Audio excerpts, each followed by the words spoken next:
పేరు గౌరీ, మల్లాడి గౌరీ.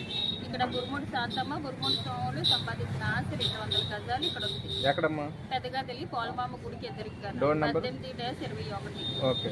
అదొకటి, ఇంకా 2 ఉన్నారు. కమ్మలింటికి ఒకటి 18/56. ఎన్ని గజాలు?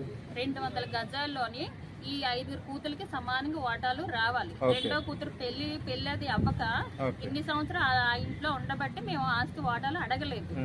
అయితే ఆవిడ 2022లో 2023లో ఆవిడ మరణించింది. 9వ నెల 21 మరణించారు. ఆ తదంతరం మేము ఆస్తి వాటా మాకు ఇవ్వాలని మేము అడుగుతుంటే ఇందులో నీకు వాటా లేదు, ఇదంతా నాది అని అంటుంది. ఈ ఊరు పెద్ద మనుషులతో కూడా మా పిన్ని తాలాడు సోమలమ్మ, జగదీష్, ఆమె కూతురు కూడా వస్తున్నారు, వాళ్ళ అల్లుడు కూడా వస్తున్నారు. వాళ్ళకి ఏం పని? వాళ్ళ సొంతది ఏమైనా ఉన్నదా? వాళ్ళకి రాసిచ్చినట్టు మా తాతయ్య మా అమ్మమ్మ ఏమైనా డాక్యుమెంట్స్ ఉన్నాయా? చూపించమన్నట్టు మేము రాము ఇందులో. కానీ మాకేంటంటే మాకు బిల్డర్ వస్తున్నాడని మాకు కప్పురంది. మాకు ఎవరో ఫోన్ చేశారు. ఇక్కడ కానీ ఏ బిల్డర్ కానీ వస్తే మట్టుగా అవ్వని పని లేదు. ఎందుకంటే మా సంతకాలు ఉన్నాయి. మా వాటా కోసం మేము పోరాడుతున్నాం 3 సంవత్సరాల నుంచి. మా పెద్దమ్మ చచ్చిపోయిన దగ్గర నుంచి మా వాటా ఇవ్వనని అడుగుతున్నారు. ఎలా ఇవ్వని అంటున్నారని. మా 50 గజాలు మాకు రావాలి, 200 గజాలు మా 50 కోసం మేము పోరాడుతున్నాం. అదే సార్, మాకు న్యాయం జరిపించాలని మేము కోరుకుంటున్నాం.